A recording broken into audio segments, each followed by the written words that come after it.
The galaxy had been peaceful for 3,000 years. Every species knew the ancient law carved into the great monument of Kepler Station. Let the sleeping world rest in silence. But young beings rarely listened to old warnings. Captain Rex, of the trading vessel Star Wind, stared at the blue-green planet floating before them. His crew of mixed aliens had been running illegal salvage operations in the Outer Rim when their navigation system failed. This world appeared on no current star maps, yet their sensors showed it was rich with rare metals. Captain, called his engineer Tom, a four-armed vegan who always spoke in nervous clicks. The orbital scans show massive cities. But there, all dark, no energy readings, Rex frowned. Dead civilizations meant easy salvage. Any life signs? Strange readings, sir. The computers show millions of large organisms, but they're all in some kind of deep sleep state. Body temperature is very low. Brain activity is almost nothing. The ship's doctor, Lisa, looked up from her console. She was from Centauri Prime, known for their healing skills. These readings don't make sense. These creatures should be dead with such low vital signs. But somehow they're alive. Rex made his choice. We go down. Just a quick look. Take some samples. Grab anything valuable. And leave. What could go wrong? They landed their small shuttle in what looked like the ruins of a great city. Tall buildings reached toward the sky, but they were covered in green plants and vines. Nature had taken back this place, yet the structures stood strong. The team walked through empty streets.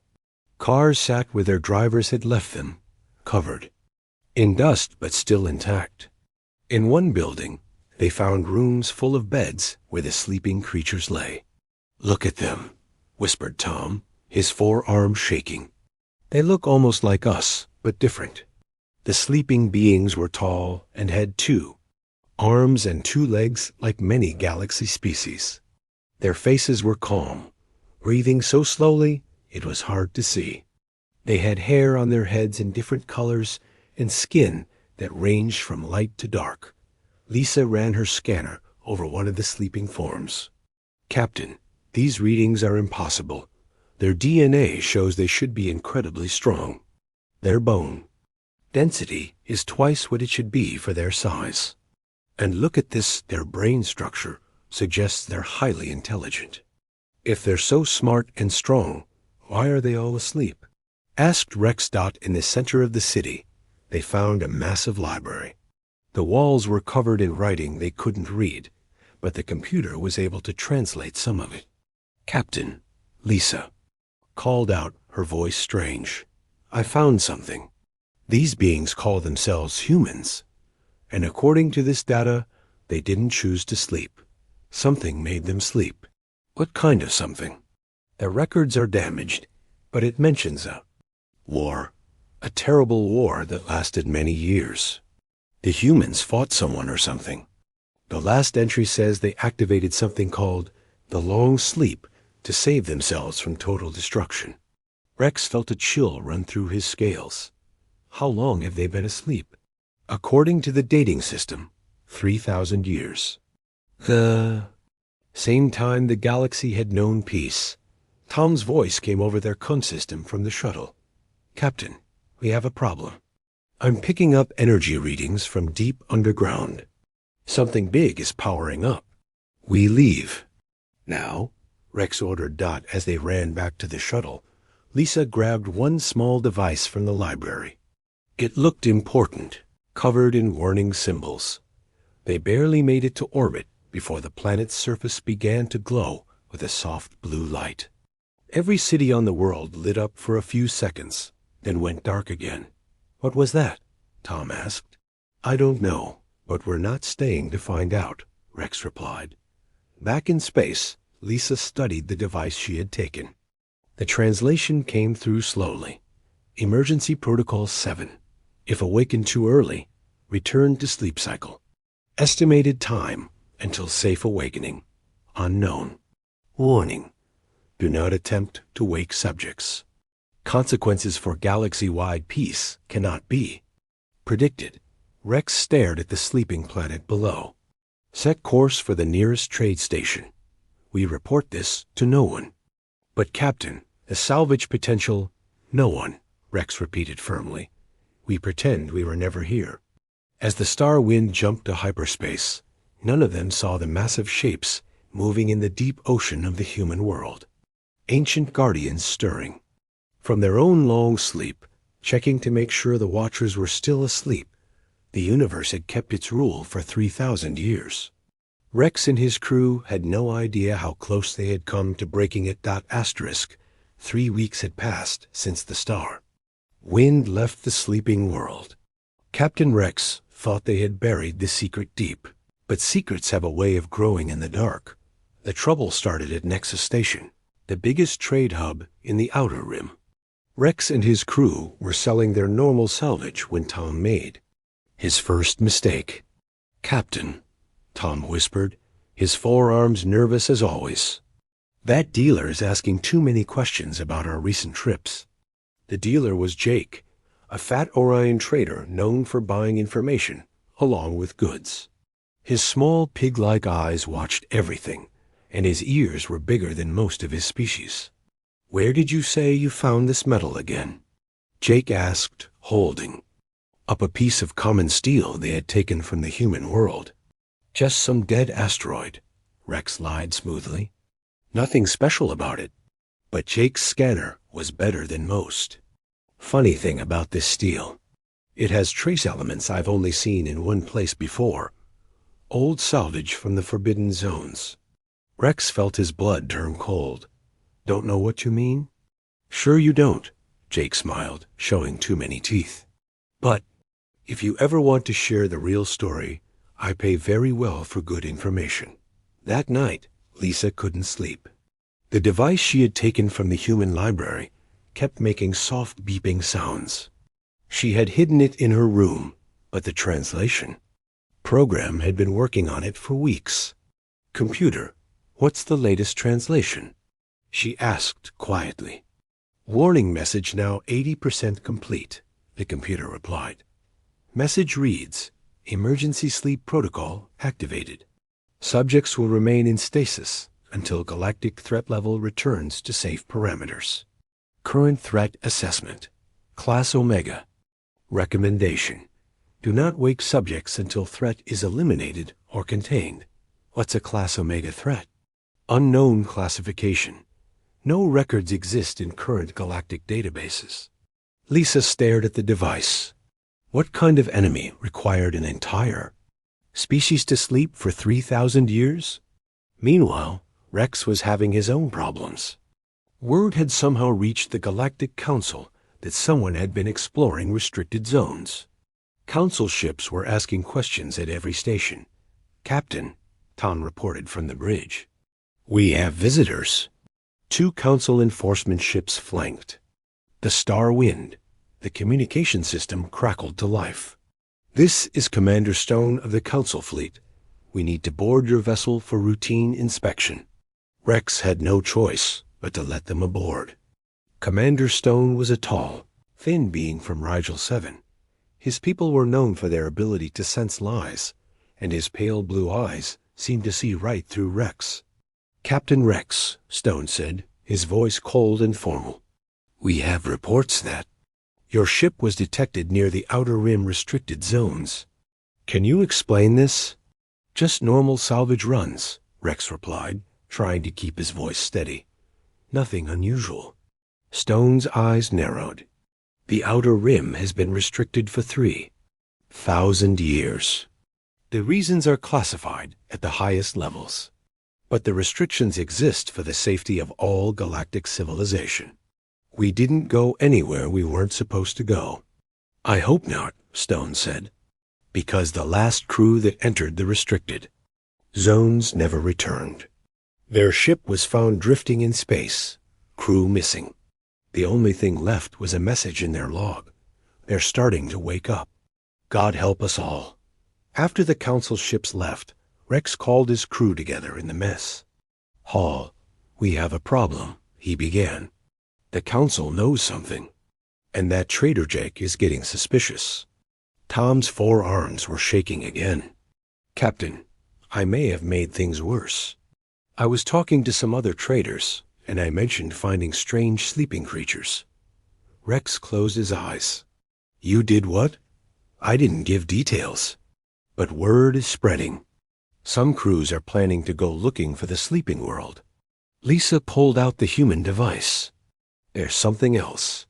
I've been studying this thing, and it's not just a warning. It's some kind of monitoring system. And according to the readings, the human sleep cycle is starting to become unstable. What does that mean? It means they might wake up on their own soon, whether we want them to or not. That night, Rex stood in his cabin staring out at the stars. He thought about the peaceful galaxy he had grown up in. No major wars, no terrible threats, just normal conflicts between traders and small disputes between worlds. But what if that peace existed only because the humans were sleeping? His communication system beeped. A message from Jake the trader. I know what you found out there, Rex, and I know others want to find it too. We need to talk. The price for my silence is getting higher every day. Rex realized their secret was about to become everyone's problem. Somewhere out in the dark, the human world continued its long sleep. But for how much longer? The emergency call came at 0300 station time. Rex woke to his communication system screaming with priority alerts from across the galaxy. Captain, Tom's voice was full of panic. You need to see the news feeds. Something's happening on the outer rim. Rex stumbled to the bridge where the main screen showed reports from 3 different news stations. The headlines all said the same thing. Unknown energy surge detected in restricted zone. The galactic news anchor, a professional Altarian with silver skin, spoke in worried tones. Council sources confirmed that massive energy readings have been detected from the outer rim restricted zones. The readings are unlike anything in recorded galactic history. Lisa burst onto the bridge, still in her sleeping clothes. The device! It's been going crazy all night. The translation is complete. Now. She held up the human device, which was now glowing with a soft blue light and making steady beeping sounds. What does it say? Rex asked, though he was afraid to know. Emergency Protocol 7 is ending. Sleep cycle has reached maximum duration. Subjects will begin awakening in stages. Warning. Initial awakening subjects may experience temporal disorientation and defensive responses. Approach with extreme caution. Estimated time to full awakening, 72 standard hours. Rex felt like the floor had dropped out from under him. 72 hours? There's more, Lisa continued. The device is receiving signals from the human world. The first sleep chambers have already opened. On the news screen, Commander Stone peered at an emergency council meeting. His normally calm face looked worried. Citizens of the galaxy, we are dealing with an unprecedented situation. All ships are ordered to maintain distance from the outer rim sectors. The restricted zones are now under complete military lockdown. But Rex knew it was too late for lockdowns. 3 hours later, the first reports came in. A mining ship called Deep Digger had been working near the edge of the restricted zone when they picked up a distress signal. This is Captain Bell of the mining vessel Deep Digger, the recorded message played. We found a small craft. It's not like any ship in our databases. The pilot is ... It's one of those sleeping creatures. But it's awake now, and it's trying to communicate. The recording cut to static, then returned. The creature says its name is Mike. It keeps asking what year it is. When we told it, it went very quiet. Now it's asking about something called the Devourers. It seems very worried about them. Rex, Lisa, and Tom exchanged looks. Devourers? Tom whispered. The news reports continued through the day. More human ships were launching from the sleeping world. They were small craft, carrying only 1 or 2 humans each. The humans seemed confused and scared, asking the same questions. What year is it? Are the devourers gone? How long have we been asleep? But the most disturbing report came from the trade station New Hope, located 3 systems away from the human world. The human ship docked here an hour ago, reported Station Master Gray. The pilot calls herself Anna. She's been asking everyone about galactic history for the past 3,000 years. When I showed her our history books, she started crying. She says we don't understand what's coming. The report continued. Anna keeps talking about something called the Great War. She says her people weren't sleeping by choice. They were hiding. She won't say from what, but she keeps looking at our defensive systems and shaking her head. She says our weapons are like toys compared to what they fought. By the end of the day, 12 human ships had been spotted across the galaxy. Each carried humans who seemed lost and frightened, asking the same worried questions about threats. That didn't exist in any galactic database. Rex made a decision. We're going back. Captain, that's crazy, Town protested. The Council has the whole area blocked off. Those humans are waking up scared and alone, Rex said. And they keep talking about some enemy that nobody knows about. I think we need to find out what they're so afraid of. Lisa nodded. The device might help us communicate with them.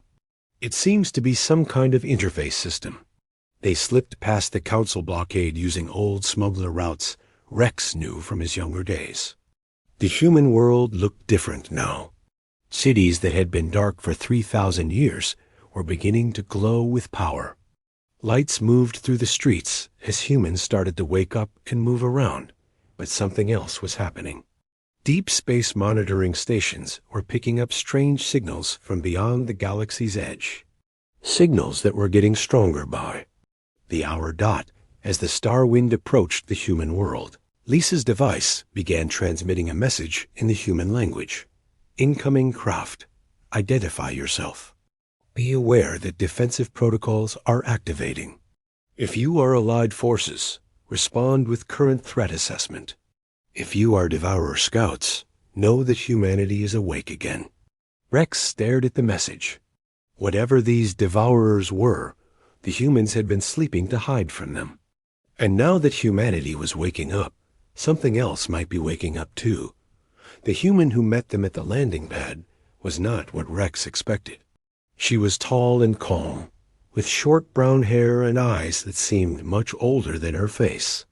She wore simple clothes, but carried herself like a soldier. I am Commander Kate Williams, she said in perfect galactic common language. I've been awake for 6 hours, long enough to access our databases and understand what's happened. Rex stepped forward carefully. I'm Captain Rex. We're the ones who found your world 3 weeks ago. Kate's expression softened slightly. The monitoring systems recorded your visit. Thank you for not disturbing the sleep chambers. Most species would have tried to wake us immediately. We almost did, Lisa admitted, but the warnings scared us off. Good, Kate said grimly, because waking us too early would have doomed your entire galaxy. She led them through the human city, which was rapidly coming back to life. Humans moved through the streets with purpose, but Rex noticed they all carried weapons and kept looking at the sky. Your people seem afraid, Tom observed. We are, Kate replied. We've been monitoring deep space signals since we started waking up. They're back. The Devourers have found this galaxy. They entered a massive command center deep underground. The walls were covered with screens showing star maps, weapon readouts, and sensor data. Hundreds of humans worked at control stations, their faces serious and focused. This is our war room, Kate explained. It's been dormant for 3,000 years. We hoped we'd never have to use it again. An older human approached them. He had gray hair and scars across his face and arms. Commander Williams, the deep space arrays are picking up more signals. They're definitely Devourer ships. Estimated arrival time, 14 standard days. Kate closed her eyes for a moment. Thank you, General. Continue monitoring. She turned to Rex and his crew. You want to know why the galaxy has been peaceful for 3,000 years? Because the Devourers weren't here. They were chasing us. What are Devourers? Rex asked, though he was afraid of the answer. Kate led them to a large screen that showed images of space battles. The ships were huge, black, and seemed to absorb light around them. They're not from our galaxy. Not from any galaxy we know of. They consume everything. Planets, stars, entire solar systems. They turn matter into energy to feed their ships and make more of themselves. The images showed human fleets fighting desperately against the dark ships. We fought them for 200 years. Every species in our home galaxy joined the fight eventually. The Andorians, the Cetians, the Vorbeck Empire, all working together against a common enemy. What happened to them? Lisa asked quietly. The Devourers consumed them all. Every species, every world. Only humanity escaped, and barely. We had developed faster hyperspace drives than anyone else. When it became clear the war was lost, we loaded our entire civilization into colony ships and ran. Rex stared at the battle images. How many of them are there? When we left our home galaxy, there were millions of Devourer ships. They had consumed 90% of all matter in the galaxy. Now they're coming here, following the energy trail our ships left behind. Tom's forearms were shaking. Can they be stopped? Kate was quiet for a long moment. We spent 2 centuries learning to fight them. We know their weaknesses. But alone, humanity can't stop them. We need allies. We need every species in this galaxy to work together. The galaxy has been at peace for 3,000 years, Rex said. Most species barely have military forces anymore. I know, Kate replied. That's the problem. Peace made you weak.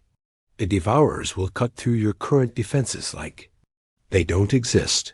She showed them more data. A single Devourer ship can destroy a planet. Their weapons turn matter into energy. They don't just kill civilizations. They erase them completely. No ruins, no remains, nothing. But you fought them for 200 years, Lisa said. You must know how to win. Kate's expression grew dark. We learned how to survive, how to run, how to hide. Winning, that's something else entirely. The only reason we lasted so long was that we developed weapons that could hurt them. Weapons that most species would consider too dangerous to use. What kind of weapons? The kind that can crack planets. The kind that can make stars explode. The kind that can tear holes in space itself. Kate looked directly at Rex. Your species have spent 3,000 years building a peaceful galaxy. We spent 200 years becoming the most dangerous thing in our galaxy. Because we had to. General Marcus returned with more data. Commander, we're receiving communications from the advanced human scouts. The Devourer fleet is massive. Bigger than anything we faced before. They've been consuming matter from the empty space between galaxies. They're stronger now. Kate nodded grimly. Send the message to the Galactic Council. Tell them humanity is awake, and we need to talk. Tell them the 3,000 years of peace are over. She turned back to Rex. Captain, your species are about to learn why the universe had one rule about never waking the humans. It wasn't to protect you from us. It was to make sure we were ready when the real monsters arrived. Asterisk, the emergency session of the Galactic Council was unlike anything in 3,000 years of recorded history. Representatives from every major species filled the great chamber on Kepler Station, their voices rising in panic and disbelief. Rex stood with Commander Kate Williams at the center of the chamber. Around them, the holographic displays showed the approaching Devourer fleet. Thousands of dark ships moving through space like a plague of locusts. "This is impossible," declared Ambassador Vale, the lead representative from the Centauri Republic. "One species cannot threaten an entire galaxy." Kate's voice was calm, but carried the weight of centuries. "Ambassador, they already consumed one galaxy, ours, 60 billion stars, countless worlds, trillions of lives. All gone." The chamber erupted in angry voices. Some called for immediate military action. Others demanded that the humans be sent away to lead the Devourers elsewhere. A few suggested surrender. Council Leader Prime stood up, his ancient form commanding respect. Silence. His voice echoed through the chamber. "Commander Williams, you say your people know how to fight these creatures. What do you need?" Kate activated a tactical display. Time, resources, and unity. "The Devourers will be here in 10 days. Every ship, every weapon, every species must work together. There can be no holding back." "What about our colonies?" asked the vegan representative. "Should we evacuate?" "There's nowhere to run," Kate replied grimly. "The Devourers are faster than any ship in your fleet. They'll hunt down every refugee vessel. Our only choice is to make our stand here." General Marcus stepped forward. "We've identified the best defensive positions. The asteroid fields near the Nexus system will slow. They're advance. But we need every available ship armed with weapons that can actually hurt them." "What kind of weapons?" asked Commander Stone. Kate hesitated. "Quantum disruptors, stellar compression bombs, dark matter missiles. Technology your species banned as too dangerous." The chamber fell silent. These were weapons of mass destruction, capable of destroying entire star systems. "You're asking us to become monsters," whispered Ambassador Vale. "No," Kate replied. "I'm asking you to survive. The Devourers don't negotiate. They don't take prisoners. They consume everything and move on. Every choice is fight or die." Rex found himself speaking up. "I've seen their world." "I've seen what?" "They're capable of." "Commander Williams is telling the truth. If we don't fight together, we all die separately." Over the next 7 days, the galaxy transformed. Ancient shipyards that had built only peaceful trading vessels now worked around the clock to produce warships. Weapons banned for millennia were brought out of storage and fitted to any ship that could carry them. Species that had barely spoken to each other in centuries now shared technology and tactics. The proud Orion warriors learned human combat formations.